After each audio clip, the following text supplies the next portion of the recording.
Quantos de vocês que já passaram por tempestades na rua? Vento, chuva, trovão, raios, relâmpagos, coisas desse tipo assim.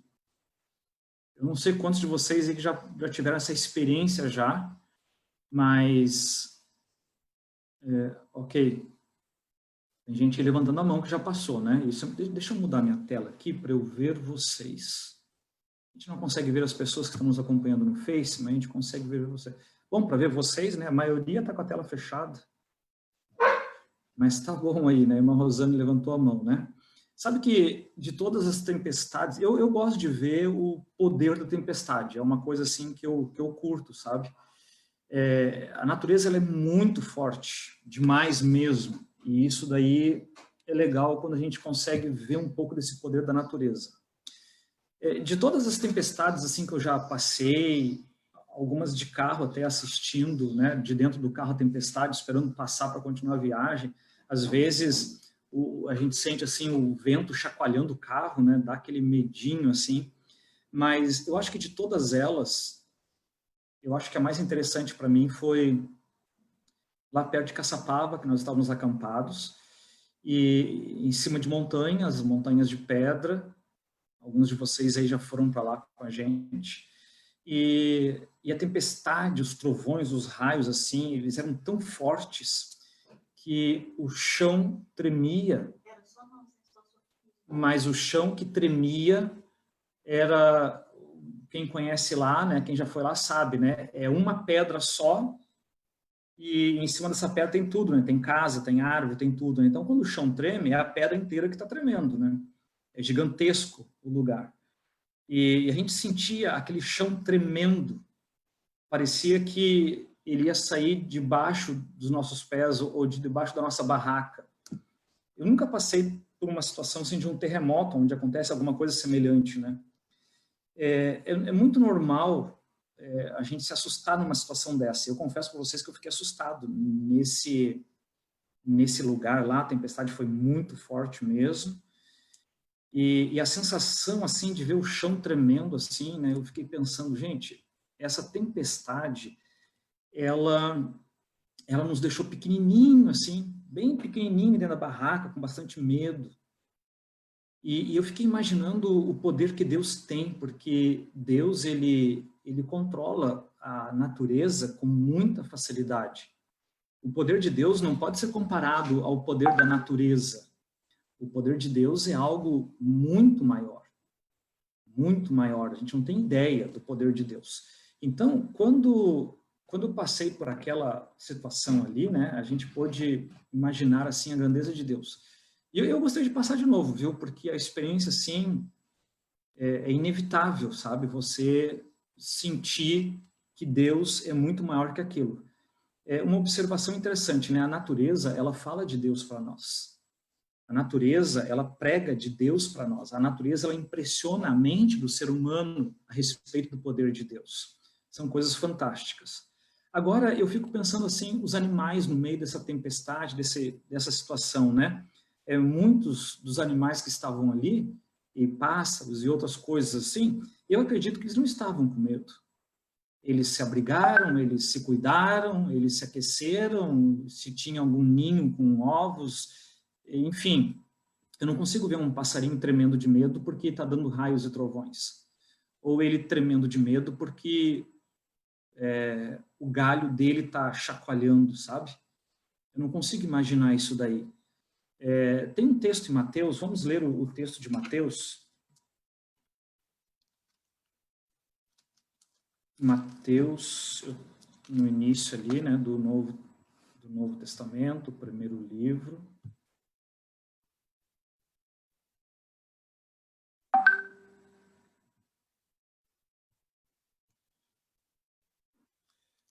Chegando em Mateus, capítulo 6. Mateus, o capítulo 6, o versículo 26 em diante. Mateus 6, 26. Diz assim: observai as aves do céu, não semeiam, não colhem, não ajuntam em celeiros, contudo o vosso Pai celeste a sustenta. Porventura não valei vocês muito mais do que as aves do céu? O versículo 27. Qual de vós, por ansioso que esteja, pode acrescentar um côvado ao curso da sua vida? Esses dois textos aqui comparam nós com as aves. As aves, elas têm a certeza do alimento a cada dia. Eu não consigo imaginar uma ave, um pássaro, ansioso de manhã. Será que hoje eu vou conseguir o grão? Será que hoje eu vou conseguir levar comida para os meus filhotinhos no ninho? Eu não consigo imaginar uma ave desse jeito. E quando a gente fica observando um passarinho sentado num galho, quando começa a ventar, aquele galho vai, volta, o passarinho está agarrado ali naquele galhozinho, ele fica olhando para um lado, olhando para o outro, e ele levanta voo, vai embora, vai procurar um lugar, de repente ele sabe se tem que ir para casa ou não agora. Eu não vejo a natureza ansiosa. Eu vou colocar uma coisa aqui, que lógico que não está escrito, né? Mas é como assim, ó, Deus sustenta as aves e Deus sustenta a gente. Agora vem a parte que não está escrita, tá? Nós falhamos na fé e os pássaros sempre têm fé. Essa parte não está escrita, né? Seria mais ou menos isso, né? Os pássaros confiam, ficam tranquilos e Deus sustenta. Mas nós temos dificuldade para confiar e para ficarmos tranquilos diante das lutas e das necessidades da vida. E quando os problemas da vida apertam de maneira mais forte, como tormentas na nossa vida, aí que a gente fica, então, mais desesperado, né? A Bíblia, ela coloca a ideia de dois caminhos, o caminho largo e o caminho estreito. Vamos ler isso daí? Mateus capítulo 7. Do ladinho ali, cadê o capítulo 7? Mateus capítulo 7.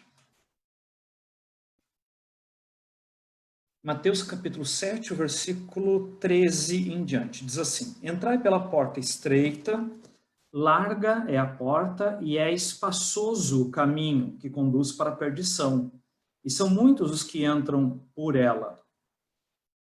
O versículo 14, porque estreita é a porta e apertado o caminho que conduz para a vida, e são poucos os que acertam com ela. Esse texto bíblico está falando então de porta larga e estreita e de caminho largo e estreito. Eu separei aqui algumas imagens para mostrar para vocês sobre os caminhos, tá? Deixa eu compartilhar minha tela. Natan, me ajuda aí, se eu não sei se está liberado para mim. Está liberada, né? Eu vou compartilhar aqui minha tela com vocês. Se não funcionar, vocês me avisem, tá bom? Nós temos aqui essa ideia de caminho, tá? Eu selecionei algumas imagens. A mais simples que eu vejo é essa daqui, ó. O caminho estreito e o caminho largo. Essa aqui é a mais simples para ilustrar o que a Bíblia está nos dizendo. Essa imagem já vai aparecer para vocês aí já, né? Já vai aparecer a imagem. Não apareceu. Cadê a imagem? Ela não veio. Vamos de novo? Vamos trabalhar de novo com ela? A ideia é que ela apareça para ajudar a gente, né? Se não aparecer, será uma imagem fora do baralho. Olha aí, ó. Então, essa aqui, ela está um pouco pequena, né? Não tem, deixa eu ver. Aqui ficou melhor para vocês agora, né? Então tá aí, é o caminho estreito, o caminho largo, uma ilustração bem simples. Você tem um monte de cabecinha no caminho largo e tem ali uma cabecinha no caminho estreito, tá bom? Isso daí é o básico da ilustração. Esse daqui mexe com o lado religioso, esta imagem aqui. Nós colocamos sempre as coisas aqui no caminho estreito, no caminho largo, que está aqui sendo da esquerda, tá? Como as buscas das coisas dessa terra. A gente vive pelo agora, corre pelo agora, pela felicidade do momento, pelo meme do momento, pela alegria do momento, pela festa do momento, que é o que está acontecendo hoje, nos dias de hoje, e também pelo lucro imediato, pela alegria imediata, pelo casamento rápido, e assim é a vida, né? Tudo é mais fácil. Se dá, dá, se não dá, ok, procura outro, se for casamento, desmancha, arruma outro. Agora, do lado direito, o caminho é mais estreito porque tem mais regras, tem mais propostas para a tua vida, para você seguir, para você fazer. A ideia do texto bíblico é que o caminho estreito te leva à vida eterna e o caminho largo vai te levar para a morte eterna. No caminho estreito, existe, sim, biblicamente falando, uma ideia de mais trabalhoso. Vocês conseguem visualizar aqui comigo essa imagem? É um lugar pedregoso, tem parede de um lado, precipício do outro. Ali para trás estão ficando os cavalos, porque isso aqui é uma pintura de 1800 e pouco, né? Então, para trás estão ficando os cavalos, eles estão levando só algumas coisas de mão, porque o caminho está tão estreito que não consegue mais levar coisas mais volumosas. Então, essa aqui é a ideia do caminho estreito, é abster-se de algumas coisas dessa terra e permanecer no caminho estreito. Tem que abrir mão de algumas coisas da terra. Essa é a ideia do caminho estreito. Lá no Centro-Oeste, em São Paulo, no NASP, tem essa pintura aqui. Eu acho essa pintura aqui fantástica, muito linda essa pintura. Estou esperando o computador abrir para mostrar para vocês. Deixa eu ver, ela vai abrir? Hoje ou amanhã? Ó, essa pintura aqui, se você olhar ela mais de perto, essa pintura ela tem muitos detalhes. Muitos detalhes. Se você vê uma linha branca ali, ó, é um caminho ó, estreito, tá vendo? É um caminho estreito, ali, se quem consegue acompanhar o meu mouse, ó, que vai até ou a Cidade Santa, né? Ou para baixo do precipício. E quem consegue olhar essa imagem aqui, assim, ela na parede, é muito linda essa imagem, porque ela tem muitos detalhes da história da Bíblia, do povo de Deus, do tempo do fim, da luta que o povo de Deus vai estar enfrentando, da dependência que o povo de Deus precisa aprender para conseguir permanecer no caminho, né? Tem que aprender a depender de Deus. Enfim, eu quero conversar com vocês um pouco mais sobre esta imagem aqui. Essa daqui é a imagem que eu vou pedir para você olhar bem para ela. É uma imagem menor, ela é mais, vamos dizer assim, resumida, né? Tem menos detalhes nessa imagem aí. Todos vocês estão conseguindo enxergar, né? Então, vocês veem aí, o caminho, ele é muito longo, tá? O caminho não é curto, a ideia não é um caminho curto como mostra aqui nesta imagem, tá? Mas, para poder caber tudo aí num quadro só, eles encurtaram aí o tamanho do caminho. Vamos lá. O que eu vou ler está no livro Vida e Ensinos. Livro Vida e Ensinos, a página 180. O capítulo é o 31. Ellen White, em agosto de 1868, ela sonhou que estava com uma grande multidão de pessoas. E parte daquelas pessoas, e aqui ela chama de assembleia, igreja, apresentou-se para viajar. Vamos viajar? Vamos. A viagem era em direção ao céu. Todos tinham carroças cheias de apetrechos, de coisas que eles precisavam, né?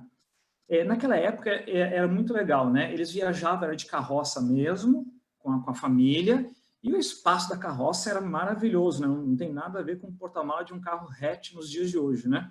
Então ali estavam as carroças, abarrotadas de coisas para eles, era comida, era agasalho, era roupa, era ferramenta, podia parar a carroça, podia usar as ferramentas ali para cortar um galho, fazer um fogo, esticar uma lona, alguma coisa assim, né? De um lado tinha uma parede muito alta e do outro lado tinha um precipício. Essa parede ela era alta, ela era limpa, era bem branquinha essa parede. Conforme eles foram andando na estrada e avançando no caminho, esse caminho ele começou a se tornar cada vez mais estreito e ele ia subindo, era cada vez mais íngreme. E tinha alguns lugares que começaram a ficar tão estreito que eles concluíram o seguinte, ó, não vai dar mais para nós viajarmos com as carroças carregadas. Vamos soltar os animais e a gente coloca um pouco da bagagem em cima dos animais. Então você pode ver logo em seguida na imagem, logo em seguida das carroças, tem ali um homem em cima do cavalo. Foi isso que eles fizeram, na visão. Eles soltaram as carroças e continuaram a viagem agora a cavalo. Continuando no caminho, andando, o caminho continuava cada vez mais íngreme, subindo e cada vez mais estreito aquele lugar que podia colocar os pés. E começou a ficar tão estreito aquilo ali, que eles começaram a andar assim encostados na muralha para ninguém cair. E aquela bagagem que estava em cima do cavalo começou a atrapalhar, porque a bagagem afastava o cavalo daquela parede, daquela muralha, e estava empurrando para o lado do precipício. Então, o que eles pensaram? A gente vai ter que liberar a carga dos cavalos, com medo de cair naquelas rochas. Eles retiraram as coisas de cima dos cavalos, né? Ficou só o cavalo daí, que podia se encostar na parede, e continuaram agora ainda em cima dos cavalos, mas praticamente sem nada. E eles continuaram subindo e chegaram a alguns lugares dessa caminhada que era tão estreito o caminho que estavam quase que perdendo o equilíbrio e eles tiveram que pensar, olha, não dá mais para ir com os cavalos. Nós vamos ter que abrir mão dos cavalos, a gente vai ter que ir a pé agora, porque não temos mais segurança andando em cima do cavalo. Por vezes, aquele caminho era tão estreito, tão difícil, que parece que tinha alguém ajudando eles, alguma mão segurando eles, alguma coisa assim acontecendo, enquanto eles iam abrindo mão das coisas que eles tinham e o caminho se tornando mais estreito. Bom, já tinham deixado os cavalos, deixaram eles para trás, né? Continuaram a pé numa fileira, numa fila indiana. Enquanto eles estavam caminhando, eles começaram a ajudar os outros, de mão dada, escorados na parede, para não caírem. De repente, naquele momento ali em que muitas vezes o caminho era tão estreito que cabia somente o pé deles na beirada do precipício. E tinha de um lado a parede, do outro lado o precipício. A largura, muitas vezes, do caminho era a largura do pé. Nesse momento que eles começaram a ficar muito tensos, caiu do alto pequenas cordas. Aquela muralha, quanto mais alta eles chegavam daquele caminho, mais branca era aquela muralha. Eles usavam uma expressão no passado como alvejante, né? Alvíssimas, aquela muralha. E aí, então, o que eles fizeram? Quase caindo, eles pegaram aquelas cordas e eles continuaram agora se segurando naquelas cordas ali. Só que o caminho se tornou tão... Vou fechar a janela ali. O caminho se tornou tão estreito e muitas vezes tão ruim que, por vezes, eles dependiam totalmente da corda para passar de um espacinho para o outro. Só que, olha só o detalhe da visão. Eles perceberam que os calçados estavam atrapalhando.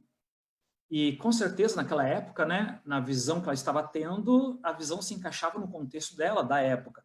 Os calçados não eram, que nem hoje, não contornavam o pé na parte de fora como hoje, né? Não sei se vocês lembram, os sapatos antigos tinha aquela beirada da sola ao redor do sapato, né? Enfim, era sapato assim, grosso. Era o que eles tinham naquela época, né? E então, assim, eles pensaram, gente, não está dando, a gente vai precisar tirar os calçados. E foram descalços. Caminharam uma certa distância e o caminho só ia piorando. Estava ainda pior a subida e mais estreito. e eles sentiam muitas vezes o chão escorregadio, e então eles pensaram naquele momento que na vida deles, eles pensaram assim, olha, que bênção, que bom que nós não nos acostumamos com a mordomia desse mundo.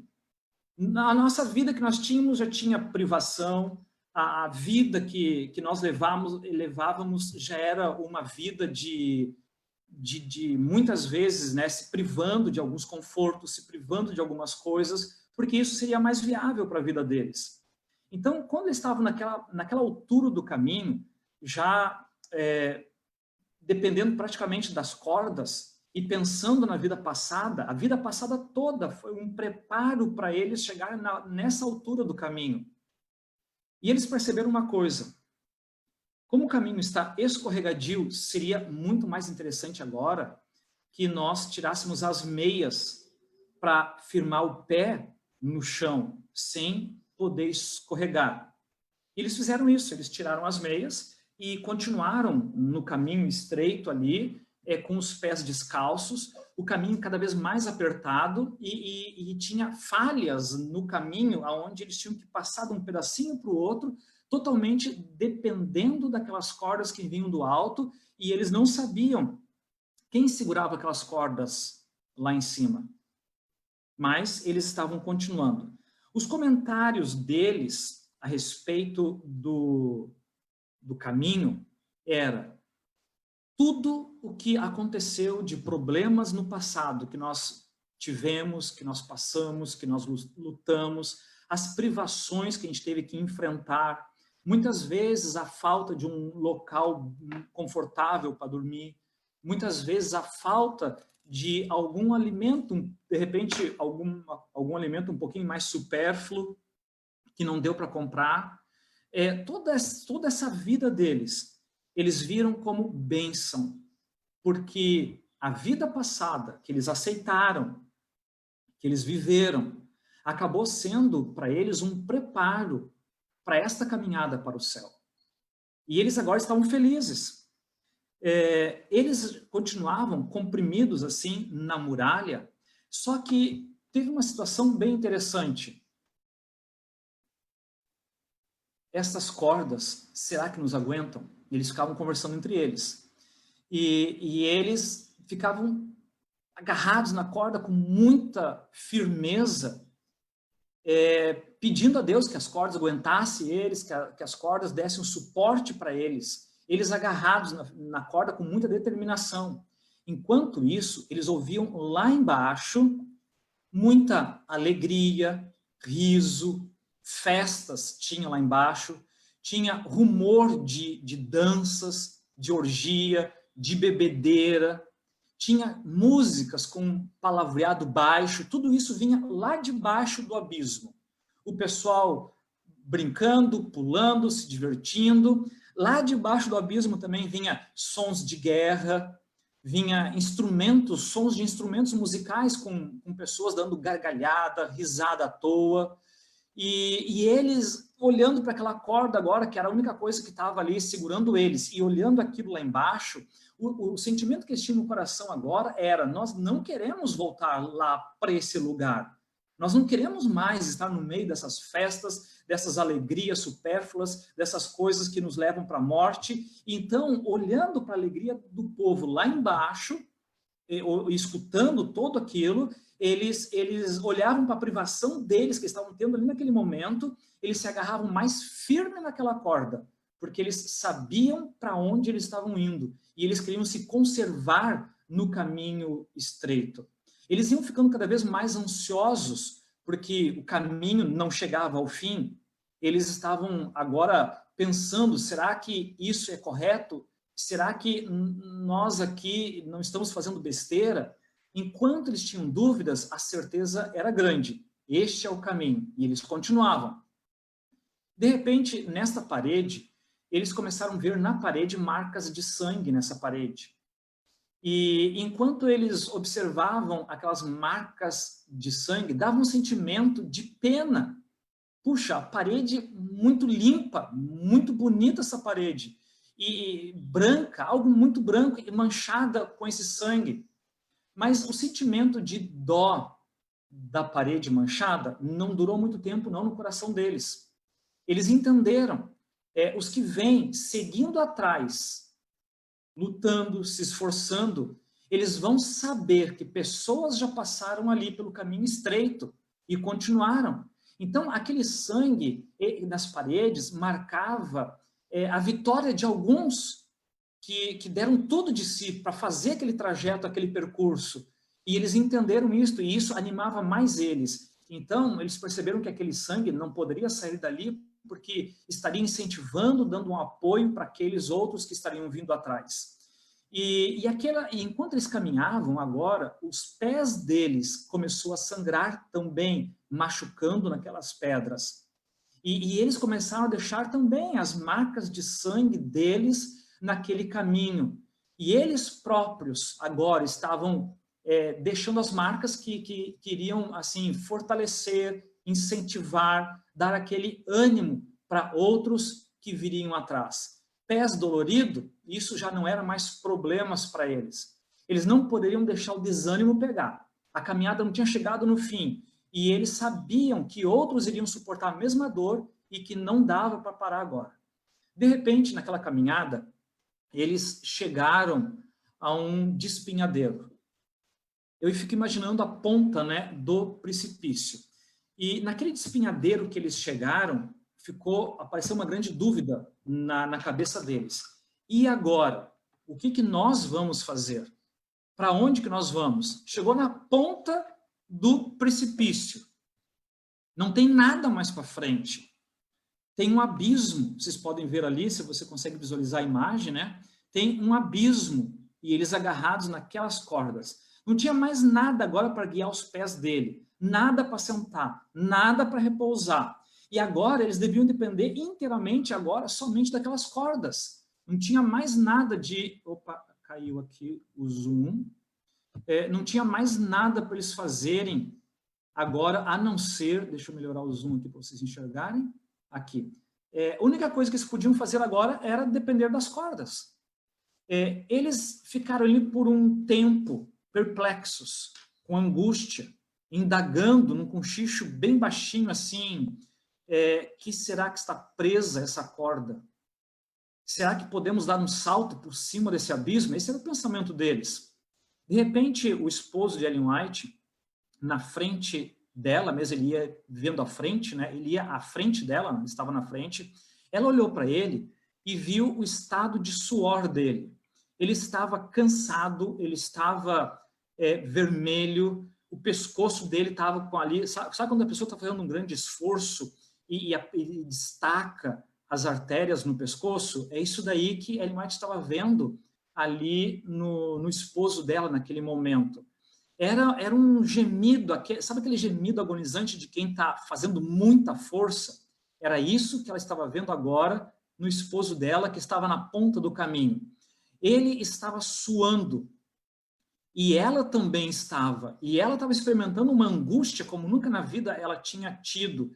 Era uma luta pela situação que eles chegaram ali e o que tinha pela frente. E a pergunta era, será que nós vamos fracassar aqui, no final desse caminho, depois de toda a dificuldade da nossa jornada? Será que teria sido tudo isso em vão? E aí, então, eles olharam melhor e viram que do outro lado do precipício tinha um campo com uma relva verde. A relva era uma relva que tinha vida própria. Ela descreve que essa relva, esse gramado, tinha aproximadamente 15 centímetros de altura, de uma relva perfeita. Eu fico imaginando assim, sabe aqueles tapetes caros quando a gente compra ali, né? Com 5 centímetros, 7 centímetros de altura, o tapete, é muito gostoso você pisar. Ellen White descreve aqui um gramado imenso, uma relva perfeita, linda, brilhando, apesar de que eles não estavam vendo o sol, mas aquilo brilhava, e ela diz que a altura era em torno de 15 centímetros. Devia ser a coisa mais linda dela, né? Ver aquilo ali. O que tinha depois desse gramado eram raios de luz suaves, que parecia ouro ou prata, que estavam assim, refletindo alguma coisa. Nesse momento em que eles estavam ali pensando no que fazer, será que poderíamos ir ou não? O Tiago White, então, na visão dela, né, decidiu, vamos, a nossa única esperança está em confiar inteiramente nesta corda. Nós viemos dependendo já dessa corda há muito no nosso caminho. E se ela não falhou lá atrás, é óbvio que não vai falhar agora aqui. Então, eles estavam hesitantes, angustiados, com medo, e então eles ouviram algumas palavras, né? Deus segura a corda, não devemos temer. Essas palavras foram repetidas por aqueles que estavam atrás deles. E eles começaram a repetir essas palavras e repetir essas palavras, e eles diziam juntos assim, ele não nos faltará agora, ele nos trouxe até aqui em segurança. E eles juntos repetiam essas palavras. Então, Tiago White deu um salto por cima do abismo, firme naquela corda, e chegou no outro lado. Imediatamente, Ellen White foi atrás também, e quando eles chegaram do outro lado, eles tiveram uma sensação muito grande de alívio, de paz, de salvação, de gratidão pela experiência que eles tiveram. Então, eles ouviram vozes se levantando, vozes de triunfo, louvando a Deus. E ela dizia que lá ela era feliz, perfeitamente feliz. Ela vai te encerra esse capítulo dizendo assim, ó, despertei e vi que pela ansiedade e experiência, pela ansiedade que eu experimentara ao passar pelo caminho difícil, todos os meus nervos agora acordada, né, pareciam estar a tremer. Este sonho não necessita de comentários. Produziu-me uma impressão tal que provavelmente cada minúcia desse sonho, ela dizendo, né, vai permanecer vívida diante de mim enquanto a minha memória perdurar. É o que Ellen White disse.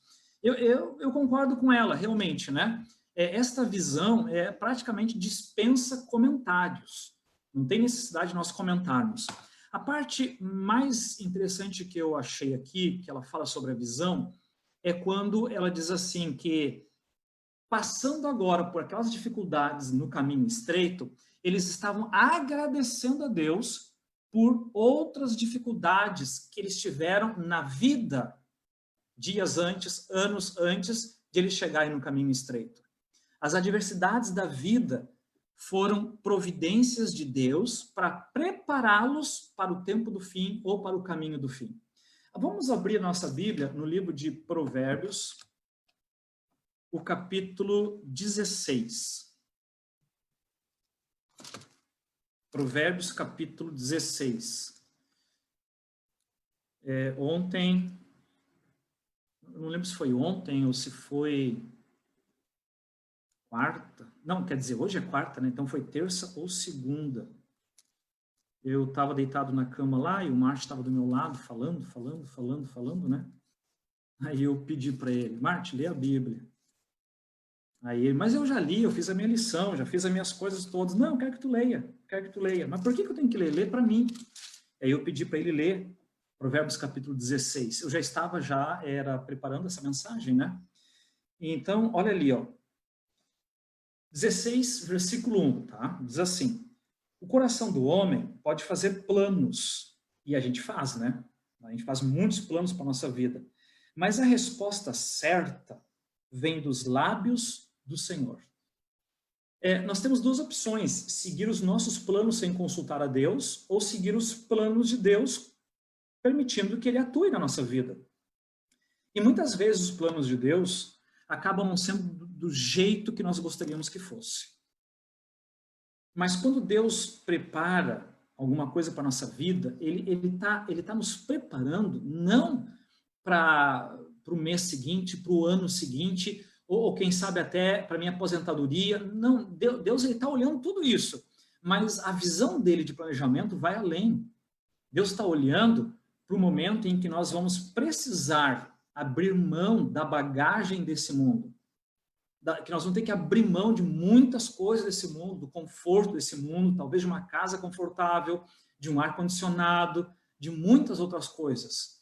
Então Deus permite que a gente vá se preparando para o tempo em que nós vamos estar no final do caminho, perto da volta de Jesus Cristo. O versículo 2 diz assim, ó, todos os caminhos do homem são puros, limpos, perfeitos, aos seus olhos, os olhos do homem. O homem planeja, né? Não, isso daqui é perfeito. É isso aqui que eu vou fazer. Isso aqui é a visão humana. E eu digo, né, que nós, seres humanos, nós somos mais cegos do que um... Eu não posso dizer mais cego do que o cego, porque a comparação seria muito simples, tá? Mas em termos de nós cuidarmos da nossa vida, eu não vejo comparação assim, sabe? Nós somos muito cego mesmo, né? Cego, desentendido, enfim. Então, o que a gente tem que fazer está no versículo 3, olha só. Confia ao Senhor as tuas obras. Confia. E confia para Ele também os teus desígnios, para Ele poder estabelecer a tua história, o teu caminho. Entrega para Ele. Deixa Ele fazer. Versículo 4. O Senhor fez todas as coisas para determinados fins. Por exemplo, tudo que Deus criou tem o seu devido objetivo. Tudo. Sol, terra, lua, estrelas, tamanho dos planetas, tudo isso foi calculado, foi medido. Deus fez isso de maneira muito perfeita e tudo foi para o seu... para que cada coisa criada, né, foi criada para cumprir um propósito. Então, por exemplo, o rio, né, ele tem um propósito. A água, seguindo o curso do rio, tem um propósito. Tem a vegetação nas beiras, enfim, tem o ciclo da água. Então, tudo foi criado para um propósito. Então, quando você deixa Deus dirigir a tua vida, a tua história, as tuas idas e vindas de trabalho, de casa, de faculdade, disso, daquilo, Deus vai colocar na tua vida os sonhos que Ele tem para você, como diz o Salmo 139, né? Ele explica isso daí. Agora, o versículo 4 traz uma coisa assim que é interessante. Ó. O Senhor faz todas as coisas para determinados fins, e até o perverso para o dia da calamidade. Incrível. Depois no versículo 8, vamos ler o 8 ali. Ó. O coração do homem traça o seu caminho, mas o Senhor lhe dirige os passos. Comigo já aconteceu muitas vezes, você deve ter percebido isso na sua vida também, né? É assim, ó, você no teu coração, no teu sonho, no teu planejamento, tu planeja ir para cá, né? Aí você está olhando para lá, é para lá que você quer ir. E aí você diz assim, Senhor Deus, dirige meus passos. E é incrível, né? Você olhando, você sonhou, você desejou, mas quando Deus vai dirigindo os teus passos, você percebe que você está indo para um lado contrário. Não era o que você tinha desenhado, não era o que você tinha planejado, e não era isso que você queria que acontecesse. Nesses momentos, geralmente costuma bater o desespero, né, na nossa vida, né? Ah, minha faculdade não está dando certo. Ah, meu emprego não está dando certo. Minha casa não está dando certo. Meu isso, meu aquilo outro não está dando certo. E isso não está, e aquilo não está.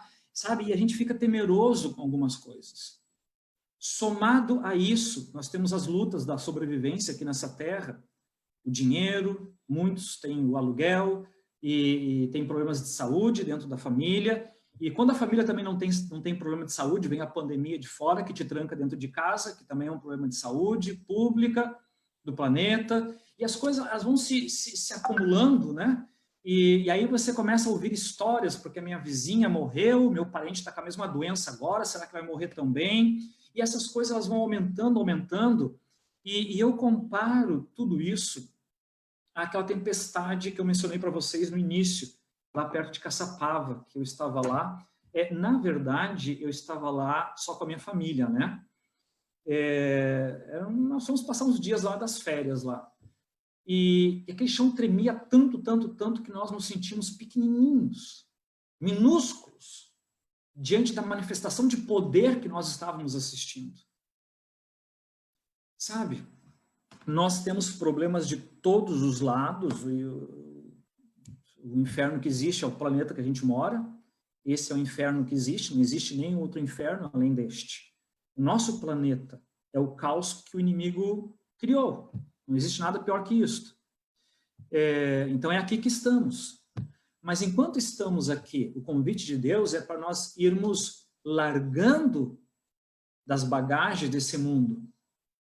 Sabe? Ellen White descreve que no caminho estreito, né, muitos, quando tinham que se abrir mão da carroça, que naquela época era uma coisa muito chique, né? Tinha que abrir mão da carroça, da carruagem, eles paravam, eles não continuavam a viagem. Eles não queriam abrir mão daquela carreta deles, daquela carroça deles. Eles não queriam, eles paravam a viagem. Tinha gente que, carroça eu deixo, aí continuava no cavalo. Chegava lá na frente, não, eu não vou deixar o coitadinho do cavalo aqui, não. Bem capaz, paravam no meio do caminho. Muitas pessoas pararam no meio do caminho por causa das coisas materiais desse mundo. E, infelizmente, a gente vê isso no mundo de hoje, na igreja também.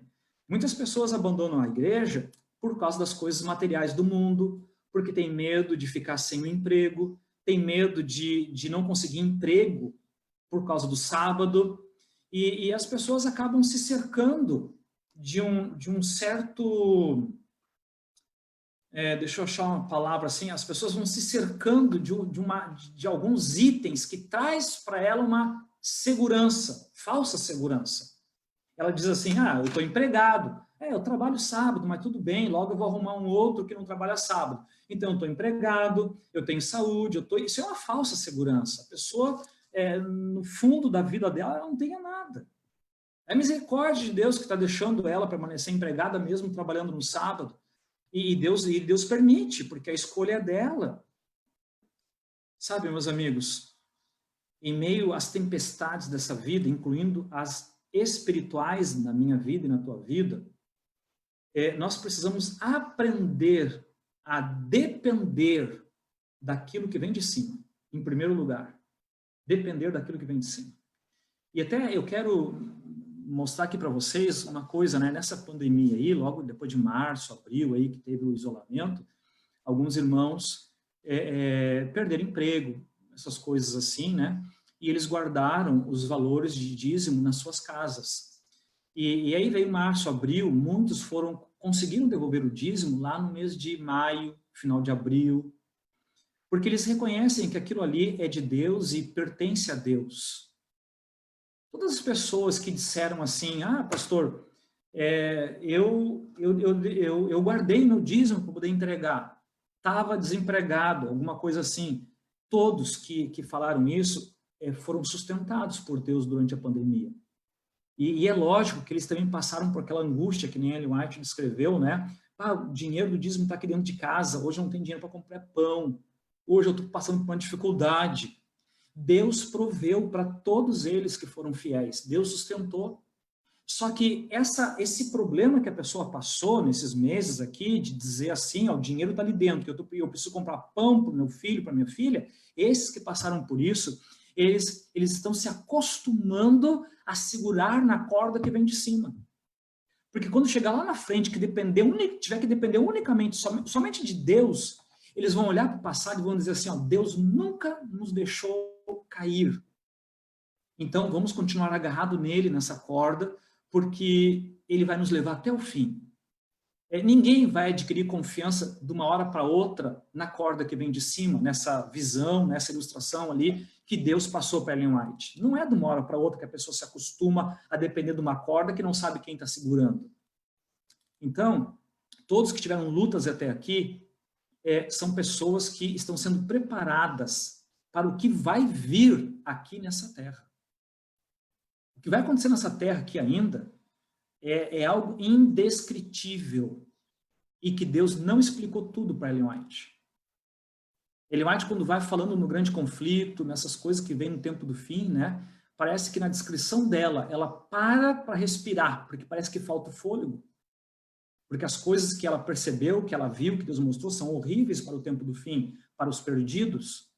E o apóstolo João, quando está escrevendo o Apocalipse, você vai ali, eu acho que é o capítulo 16 aí das pragas do Apocalipse, o João vai escrevendo as pragas, mas quando chega ali da 5ª para a 6ª praga, o João para. E o João repete coisas dos capítulos anteriores, dizendo assim, porque tem uma cidade, tem um Deus, tem isso, tem aquilo. O João, ele dá um refresco na descrição daquela coisa terrível ali que ele estava escrevendo, as pragas que Deus passou para ele, e aí ele continua depois descrevendo ali a 7ª praga. Então, o que João viu, ele viu que era terrível, e ele parou para, sabe, dar um ânimo para a pessoa. Você está lendo tudo isso aqui, mas fica tranquilo, tem uma nova terra que está pertinho de você. Quando a gente vai analisando esses profetas, esses homens e mulheres que Deus usou para passar a mensagem para mim e para você, eles veem isso como algo assim indescritível. Então é por isso que hoje Deus está dizendo assim, ó, filho, eu sei que tu tem os teus sonhos, os teus caminhos, tudo mais, mas deixa eu mexer nos teus sonhos, nos teus caminhos. A tempestade pode ser grande. E naquele dia, lá naquela tempestade que eu estava com a minha família, nós sentíamos nos trovões e nos relâmpagos, nós sentíamos o chão se movendo. Tremia debaixo de nós o chão. Sabe quando você está dentro de casa que dá um trovão enorme e a janela da casa, a janela do apartamento vibra, treme? Então, imagina o teu chão, onde estava a nossa barraca, tremendo mais do que isto. Sabe? Eu fico pensando assim numa coisa aqui, né? Deus diz que ele cuida dos pássaros, ele alimenta os pássaros, e os pássaros, eu coloquei assim entre aspas, né? Os pássaros ficam tranquilos porque eles têm fé em Deus. Eu falei que isso não está escrito, né? Nós precisamos ser assim também, sabe? Nós precisamos ficar tão tranquilos ao ponto de que não vamos sofrer com ansiedade, com desespero, com clamor, com me ajuda, meu Deus, não precisa. E uma coisa que eu acho muito bonito no pássaro, né? O pássaro, quando ele vê o galho tremendo, o pássaro não tem medo. Sabe por quê? Porque ele sabe que tem asas. Ele pode voar. O pássaro levanta voo. A mesma coisa somos nós. Se o nosso chão estiver tremendo, se os nossos sonhos não foram realizados, se a nossa luta está grande, a gente não precisa ter medo se o chão está tremendo, se alguma coisa está acontecendo. Porque nós temos um apoio de cima que nos sustenta, que cuida de nós. E essa ajuda que vem de cima é uma ajuda tão perfeita, tão completa, porque ele não vai cuidar só do teu alimento para o tempo do fim, como diz a Bíblia, que nós vamos ter água e pão, tudo isso vai ser certo, vai ser bonitinho. Não. Ele te ajuda nas tuas lutas emocionais, ele ajuda perdoando os teus pecados, e Deus ajuda para que você se perdoe também pelos pecados que você já cometeu. Isso é ajuda emocional que o céu nos dá. Muitas vezes estamos sofrendo por causa de algum pecado, na verdade é porque nós não nos perdoamos. Deus nos perdoa. E Deus nos ajuda para que eu consiga perdoar eu mesmo dos pecados que eu cometi, do remorso de coisas que eu já fiz. Meus queridos, se existe um tempo aqui nesse planeta que nós precisássemos olhar para cima e depender da ajuda divina, esse tempo está sendo hoje e daqui para frente. Não foi no passado, não. O tempo do fim, nós sabemos que é para agora. Depois de foi em torno de 1800 que começou o tempo do fim. Só que pela descrição bíblica, nós estamos vivendo no fim do tempo. Falta pouca coisa para Jesus voltar.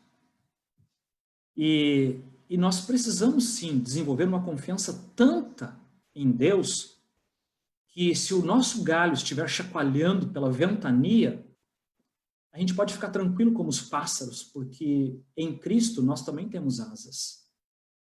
Nós podemos ir para lugares mais seguros em Jesus Cristo.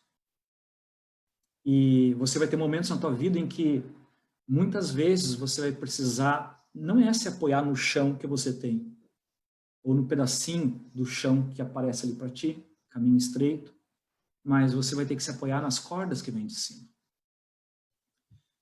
Meu desejo é que você possa refletir sobre isso, não só hoje, nesse culto de quarta-feira, nesse momento aqui nós oramos um pouco no início, né? Mas que você possa refletir isso em todos os dias da tua vida.